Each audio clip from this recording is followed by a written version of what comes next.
નમસ્તે વિદ્યાર્થી મિત્રો, ધોરણ 6 ના આજે આપણે નવું ચેપ્ટર શરૂ કરવા જઈ રહ્યા છીએ. ચેપ્ટર 10 સમમિતિ. હવે સમમિતિ શબ્દ તમારા માટે નવો છે, પણ જેમ જેમ આપણે આ નોંધ વાંચતા જઈશું અને પાકી કરતા જઈશું એમ એમ તમને એ શબ્દ વિશેનો ખ્યાલ મળતો જશે. આ નોંધ તમારે તમારી પાકી બુકમાં લખવાની છે, પણ પહેલા અહીંયાથી સમજી લઈએ. સમમિત આકૃતિની સમમિતિની રેખાથી કરેલા બે અર્ધભાગ એકબીજા ઉપર પૂરેપૂરા બંધ બેસે છે. હવે આ વાક્ય શું કહે છે? આ વાક્ય એટલું જ કહે છે કે જે સમમિત આકાર હોય ને, સમમિત આકાર એને એકથી મતલબ આ એક આકૃતિ છે એના બે સરખા ભાગ કરો ને, તો જો એ બે ભાગ એકબીજા ઉપર બંધ બેસી જાય તો એ આકૃતિ સમમિત કહેવાય. હવે જો હું તમને બતાવું છું.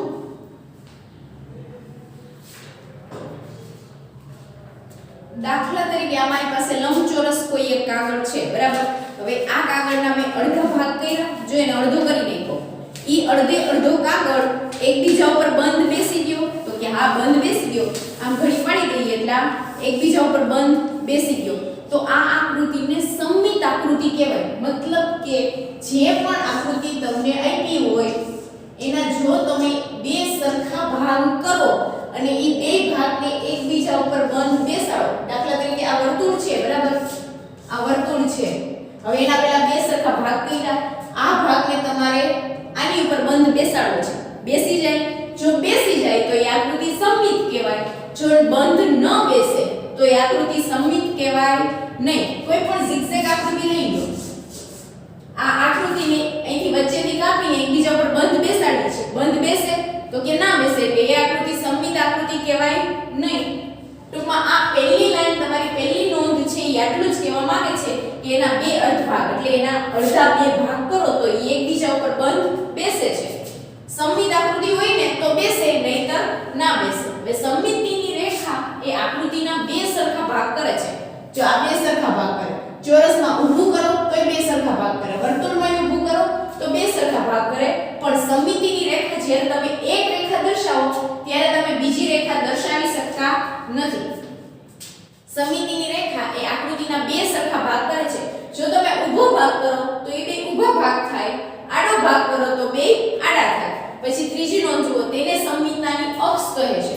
એટલે આ તમે જે બે ભાગ જે રેખા વડે પાડો છો ને એને શું કહેવાય? એ આકૃતિની સમમિતતાની રેખા. પછી ત્રીજું જોઈએ, સમમિત આકૃતિને સમમિતિની રેખા ગમે તેટલી હોઈ શકે ગમે તેટલી, પણ તમે એક ટાઈમે એક જ દર્શાવી શકો. એટલે વર્તુળ છે તો વર્તુળને આમ દર્શાવી શકો, આમ. વર્તુળને અસંખ્ય સમમિતતાની રેખા હોય. કેટલી? તમે કોઈ પણ રીતથી કરો, અહીંયાથી અહીંયા, અહીંથી અહીંયા, વર્તુળને અસંખ્ય સમમિતતાની રેખા હોય. હવે એ આકૃતિને સમમિત આકૃતિને સમમિતિની રેખા ગમે તેટલી હોઈ શકે, મતલબ 1 2 3 ગમે તેટલી. સમદ્વિબાજુ ત્રિકોણને 1, સમબાજુ ત્રિકોણને 3 અને વર્તુળને અસંખ્ય સમમિતિની રેખા હોય છે. વર્તુળને અસંખ્ય હોય, સમદ્વિબાજુ ત્રિકોણને 1 હોય અને સમબાજુ ત્રિકોણને 3 સમમિતિની રેખા હોય. વિષમબાજુ ત્રિકોણને 1 પણ સમમિતિની રેખા હોતી નથી. આ બધી નોંધ તમારે MCQ આમાંથી પૂછાઈ શકે છે. લખી લ્યો પહેલા.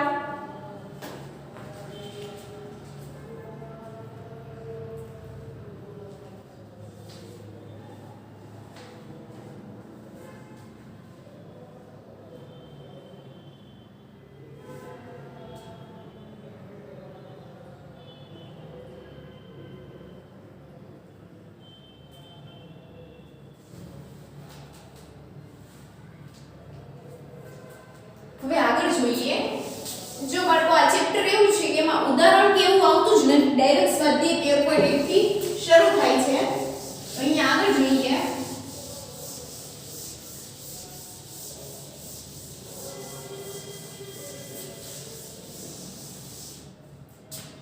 સ્વાધ્યાય 13.1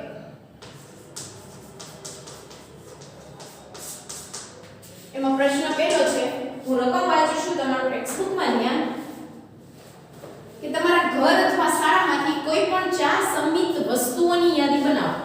એટલે તમારા ઘરમાંથી મળતી હોય એવી અને તમારી સ્કૂલમાંથી મળતી હોય એવી. તો તમને કઈ યાદ હોય તો તમે એના પણ વિશે લખી શકો છો. એવું જરૂરી કે હું જે લખું એ જ તમારે લખવું. પહેલા ઘર વિશે બનાવીએ. હવે તમને સમજાવું કે સમમિત આકૃતિ એટલે શું. ટૂંકમાં ઇન શોર્ટ તમારે યાદ એટલું રાખવાનું કે જે આકૃતિ સમમિતિ પૂછી છે કે સમમિત આકૃતિ છે કે નહીં, તો તમારે શું કરવાનું, પહેલા એના બે અડધા ભાગ કરી લેવાના. જો બીજો ભાગ પહેલા ભાગ ઉપર બંધ બેસી જાય અથવા તો પહેલો ભાગ બીજા ભાગ ઉપર બંધ બેસી જાય તો એ આકૃતિ સમમિત આકૃતિ હોય. હવે અહીંયા શું લખવાનું, ઘરમાંથી મળતી સમમિત વસ્તુઓ, સમમિત વસ્તુઓ અથવા સમમિત આકૃતિ. ઘરમાંથી આકૃતિ ના મળે, એમાંથી વસ્તુ જ મળે એટલે આકૃતિ અથવા વસ્તુ કંઈ પણ લખી શકો. પહેલું, હવે હું તમને કહું છું વાટકો અથવા તો વાટકી. હવે વાટકી છે રાઉન્ડ હોય, ગોળ. તો આપણે હમણાં આગળ તો નોંધમાં વાંચ્યું હતું કે વર્તુળને અસંખ્ય સમમિતિની રેખા હોય અને ટૂંકમાં વર્તુળ સમમિતિની રેખા હોય ત્યારે હોય જ્યારે વસ્તુ સમમિત હોય ત્યારે. તો વાટકીના બે અડધા ભાગ કરો અને એ જે બીજા ભાગને એકબીજા પર બંધ બેસાડી શકાય, તો કે હા. પછી થાળી, થાળી ઘરમાં મળી જાય. હવે થાળી વર્તુળ હોય, ગોળ જોવાની છે અને ચોરસ એ હોય. જો કદાચ કોઈના ઘરમાં ચોરસ થાળી હોય તો ચોરસ આકૃતિ એ સમમિતિ જ છે, બરાબર. થાળીને તમે બે અડધા ભાગ કરો તો એકબીજા ભાગને એકબીજા ઉપર બંધ બેસાડી શકાય. પછી ત્રીજી વસ્તુ લ્યો, કાતર. કાતરને બે પાંખે તમારે અલગ કરી નાખવાના, એ બે એકબીજા ઉપર બંધ બેસી જાય છે. ચલો એના પછી ચોથું કોઈ તમે કંઈ પણ લખી શકો છો. હું લખું છું ચોથું ટેબલ. ટેબલ કેવું હોય તો કે ચોરસ હોય અને ચોરસ એ સમમિતિની જ આકૃતિ છે. ટેબલના બે સરખા ભાગ કરી નાખો તો એનો બીજો ભાગ છે એ પહેલો ભાગ ઉપર અથવા તો પહેલો ભાગ છે એ બીજા ભાગ ઉપર બંધ બેસી જાય છે. આટલું લખી લ્યો.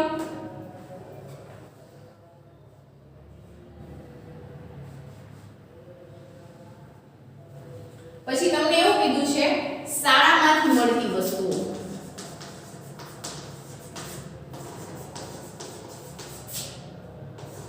સમમિત વસ્તુઓ.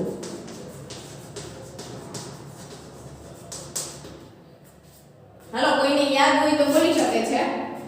એમાં છે પહેલું, હું કહું છું બ્લેકબોર્ડ. જો આ બ્લેકબોર્ડના બે સરખા ભાગ કરો, આ ભાગને આની ઉપર મૂકો તો એ સમમિત થઈ જાય, તો ક્યાં થઈ જાય. પછી બીજું ઘડિયાળ. કોઈ પણની ઘડિયાળ ગોળ, ચોરસ, લંબચોરસ કાઈ પણ હોય એના બે. હજુ એક વસ્તુ નોટિસ કરવાની છે કે એના ભાગ તમારે હંમેશા સરખા પાડવાના. એટલે દાખલા તરીકે આ ચોરસ લીધું હોય, પછી તમે અહીંથી ભાગ પાડો, ઉપરનો નાનો રાખો, નીચેનો મોટો રાખો, તો એ બે કોઈ દિવસ એકબીજા ઉપર બંધ બેસે નહીં. એના ભાગ તમારે હંમેશા એક સરખા જ પાડવા પડે.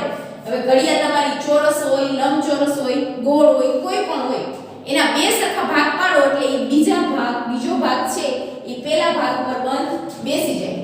પછી ત્રીજું છે પંખો. ચોથું ઘડિયાળ, બ્લેકબોર્ડ, ઘડિયાળ, પંખો. ચલો એના પછી ચોથું તમારે કોઈ પણ લખવાનું છે જે તમને યાદ આવે એવું. આટલું લખી લ્યો.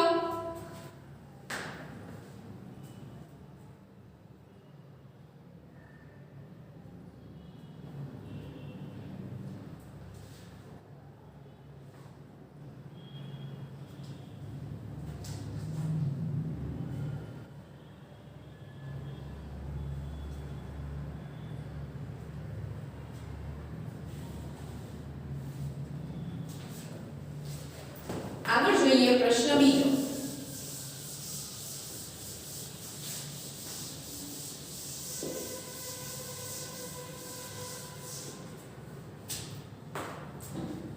હું રકમ વાંચું છું, તમારો ટેક્સ્ટ બુકમાં ધ્યાન. પ્રશ્ન બીજો, બાજુમાં આપેલી આકૃતિમાં રેખા L1 અને L2 માંથી કઈ રેખા અરીસાની રેખા છે તે કહો. હું આકૃતિ દોરું છું, તમારે પણ આકૃતિ દોરવાની છે રફ પાકી બુકમાં.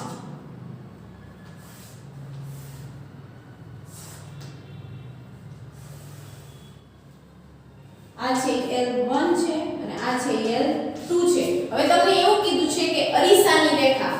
તમારા માટે શબ્દ નવો છે અરીસાની રેખા. અરીસાની રેખા એટલે બીજું કંઈ યાદ રાખવાનું નથી. અરીસાની રેખા એટલે સમમિતિની રેખા. મતલબ કે જે રેખાથી વસ્તુના બે સરખા ભાગ પડે. અહીંયા નોંધ હાસ્યમાં અથવા તો તમે જ્યાં લખો ત્યાં તમારા વાંચમાં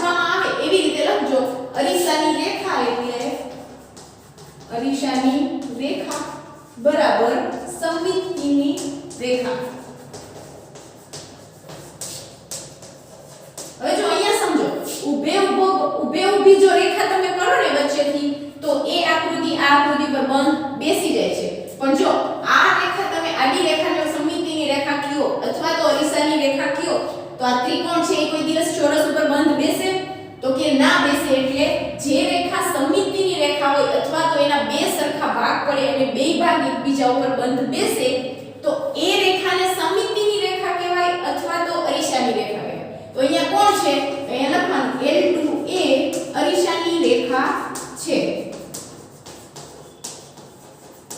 બસ આટલું જ કહેવાનું હતું આમાં બીજું કંઈ છે નહીં લખી લ્યો પણ આકૃતિ ફરજિયાત છે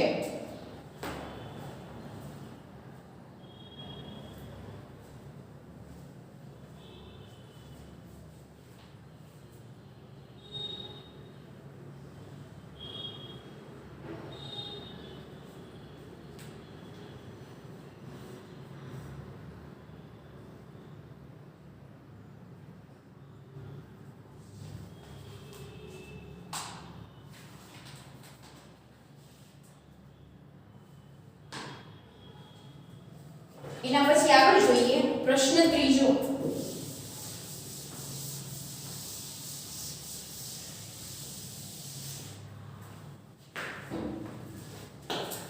નીચે આપેલા આકારો ઓળખો આ આકારો સમમિત છે કે નહીં તે ચકાસો જો હોય તો સમમિતિની રેખા દોરો આમાં પહેલું છે એક તાળું આપેલું છે હું આમાં છે એ રીતે નથી દોરતી તમારે એ રીતે દોરવાનું છે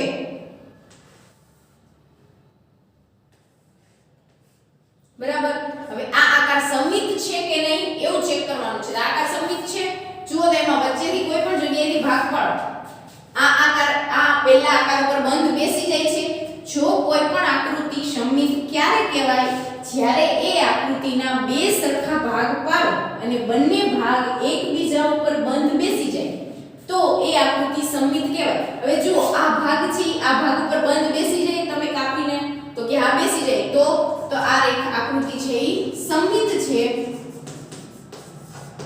અને આ રેખા છે એ સમમિતતાની રેખા છે તમે આમ કરશો તો એ થશે નહીં કોઈ પણ એક કરી શકો છો એવું જરૂરી નથી કે બધી જ બતાવવી પછી બીજો આકાર છે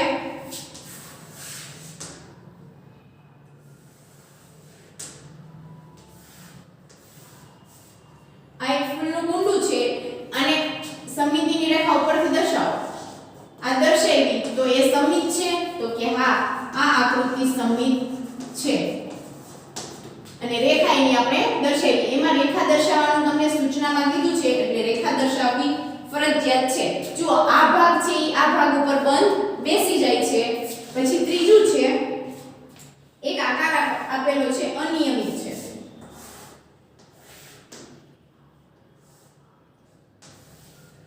જો આ આકારમાંથી તમે કોઈ પણ રીતે ભાગ પાડો જો એક રીતે ભાગ પાડો અને સમમિતિ મળી જતી હોય તો એવું જરૂરી નથી કે બીજીથી મળવી જ જોઈએ અહીંયા તમે ત્રાસી પાડો સમમિતિ ન મળે પણ પહેલાથી તો મળે છે ને એટલે એ સમમિત આકૃતિ જ કહેવાય એક રેખાથી જો એ સમમિત આકૃતિ બનતી હોય તો એને સમમિત આકૃતિ જ કહેવાય અહીંયા તમે કોઈ પણથી પાડો આમ પાડો આ પાડો આમ પાડો કોઈ પણ આકાર એકબીજા ઉપર બંધ બેસતો નથી તો આ સમમિત આકૃતિ નથી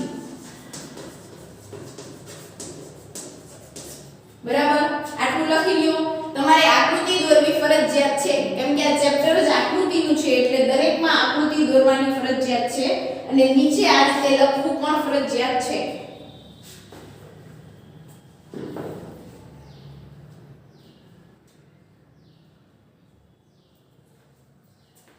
પછી ચોથું તમને ટેલિફોન આપેલો છે એ પણ સમમિત છે હું એ દોરતી નથી એ તમારે દોરવાનો છે ત્યાર પછી એક અર્ધવર્તુળ જેવું આપ્યું છે આમ ત્રાંસું છે આ પાંચમી આકૃતિ છે આ હવે આને જો આ સમમિતિની રેખા દર્શાવી આ ભાગ છે એ આ ભાગ ઉપર બંધ બેસી જાય તો કે આ બેસી જાય છે તો આ સમમિત આકૃતિ છે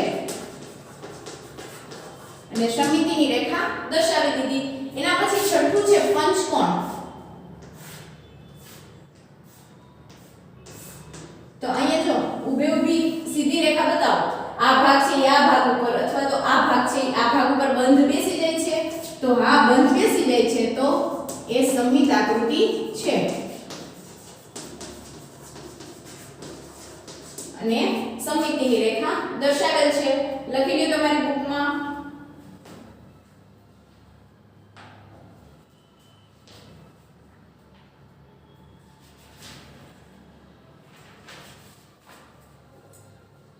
તો ચાલો વિદ્યાર્થી મિત્રો આજે આપણે અહીંયા સુધી જ રહેવા દેશું વધુ નેક્સ્ટ લેક્ચરમાં થેન્ક યુ